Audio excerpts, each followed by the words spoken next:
یہ نوٹ کر لیجئے، پاکستان کی ایک ڈیسٹنی ہے، ایک تقدیر مبرم ہے۔ آخری مارکا جو ہونا ہے کفر اور اسلام کے مابین، اس میں پاکستان کو کروشل رول پلے کرنا ہے۔ اس میں جو ہمیں ایٹمی صلاحیت حاصل ہے، اس کی ہر قیمت پر اس کا تحفظ کرنا ہے۔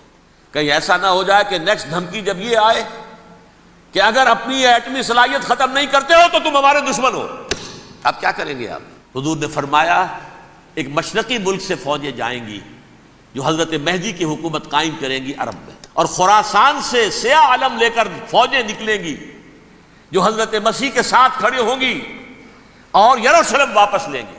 افغانستان اس کا ہارٹ ہے، ہارٹ آف خراسان۔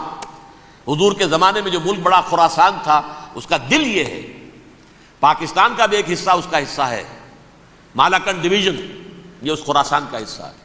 بہرحال اس کی حفاظت ہمیں کسی بھی اپنی جان سے بڑھ کر کرنی ہے۔